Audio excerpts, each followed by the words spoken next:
Welcome back, দেখছেন মিরাক্কেল আক্কেল Challenger 6 আর আমাদের সঙ্গে আমাদের জাজেস পরাণ বন্দ্যোপাধ্যায়, শ্রীলেখা মিত্র আর Rajatava Dutta and our guest of honour Hiran. Hiran, তোমার ছবি মাচো মুস্তাফা সম্পর্কে অনেক শুনেছি।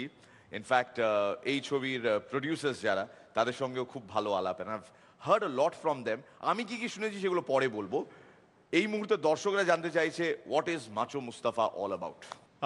মাচো মুস্তাফা আমার একটা স্বপ্ন পূরণের ছবি, কারণ প্রথম যখন করেছিলাম নবাব নন্দিনী, সেখানে হরদা যখন প্রথম লঞ্চ করেছিলেন, হরনাথ চক্রবর্তী। কোয়েলের সঙ্গে করেছিল এক্স্যাক্টলি, হ্যাঁ কোয়েল ছিল ভাই।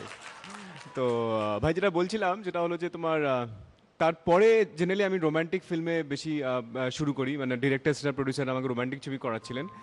বাট এই ছবি মাচো মুস্তাফা করার সময় আমার কাছে রেশমিদি প্রথম আসে, রেশমি মিত্র যে ডিরেক্টর এই ছবি। তিনি বলছেন, হিরণ আমি একটা খুব ভালো প্রডিউসার পেয়েছি, রিম্যাক ফিল্মস, মিস্টার পিপি তিওয়ারি। তিনি চান এবং আমি চাই যে তোমার এক্স্যাক্টলি ওই টাইপের একটা ছবি করবো যেখানে তুমি প্রচুর অ্যাকশন করবে। বাট 4 বছর আমরা এগিয়ে এসেছি নবাব নন্দিনীর পরে, তো তোমাকে একটুখানি বডি বিল্ডিং একটু ডিফারেন্টলি করতে হবে, অনেক কিছু অন্যভাবে করতে হবে। তুমি যদি রাজি থাকো তাহলে আমরা এগোবো। তো সেটা 6 মাস আগেকার ঘটনা। তো তারপরে আমরা সবাই মিলে এগ্রি করি যে হ্যাঁ আমরা একটা ছবি করবো, এরকম একটা ছবি করবো যেখানে প্রচুর অ্যাকশনস, অনেক কিছু করতে হবে। অ্যান্ড আমাদের প্রডিউসার মিস্টার পিপি তিওয়ারি কোনো জায়গায় কোনো কম্প্রোমাইজ করেননি। আমাদের পরিসংখ্যান অনুযায়ী বাংলা ছবির সবচেয়ে বড় বাজেটের ছবি হচ্ছে এখনো অবধি। এটাই শুনেছি বহুবার। এক্স্যাক্টলি। অ্যান্ড হোয়াট এভার রেশমিদি চেয়েছিলেন, আমাদের স্ক্রিপ্ট রাইটার চেয়েছেন, আমাদের প্রত্যেকে যা যা চেয়েছেন, আমাদের প্রডিউসার মিস্টার তিওয়ারি সব কিছু দিয়েছেন। যেখানে আমাকে পার্সোনাল ট্রেনার দেওয়া হয়েছিল, ব্যাংকক থেকে ট্রেনার নিয়ে আসা হয়েছিল এক্স্যাক্টলি যে এত কম সময়ের মধ্যে কী করে একটা ফাটাফাটি বডি বানানো যেতে পারে। তো এনিওয়ে, তো যখন প্রথম যে আমাদের প্রোগ্রামটা শুরু হলো, তো ওখানে আমার একটাই খুব ইম্পর্টেন্ট একজনই ছিল, যেটা হলো চিকেন, মুরগি। ওটাই আমি পুরো খেয়ে বেঁচে আছি লাস্ট 6 মাস ধরে। মানে বয়েলড চিকেন আর কার্বোহাইড্রেটস অলমোস্ট না, কার্বোহাইড্রেট একটুখানি দরকার হয়, একটুখানি দরকার, না তো কার্বোহাইড্রেট না হলে তোমার প্রোটিনটা অ্যাবজর্ব করে না বডিতে।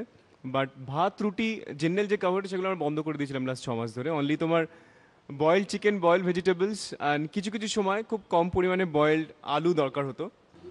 আলু আর বয়েল চিকেন খেয়ে থাকতে আলু তো জাস্ট একটুখানি, মানে আলুটাকে তুমি আলু হয়ে ধরে নাও। মিনিট হিরণ, শুভঙ্কর, আমাদের আজকের এই এপিসোডে আর কোনো কন্টেস্টেন্টকে অ্যালাউ করো না প্লিজ, বিকজ আমরা মোটামুটি পেয়ে গেছি একটা আলোচনার বিষয় অ্যাবাউট ডায়েট। বিকজ শ্রীলেখা যেখানে ধরে নিয়েছে, একটু বাদেই দইও ঢুকবে এই কনভারসেশনের মধ্যে।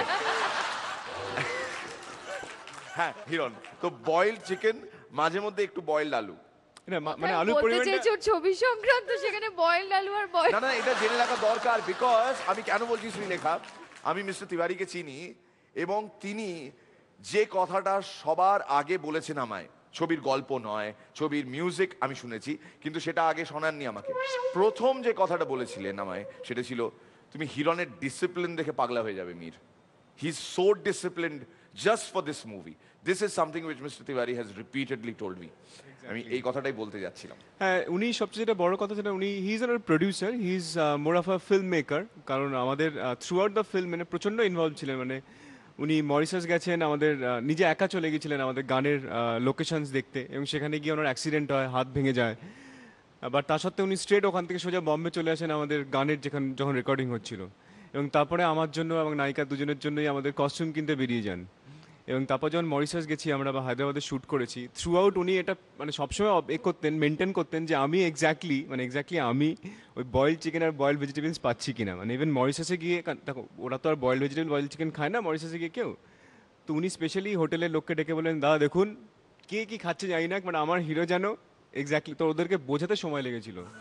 এই এত পরিশ্রম, এই এত মেহনত আমরা করলাম, কিন্তু তাও হিরণের মুখ থেকে মাচো মুস্তাফার গল্পটা বার করতে পারলাম না।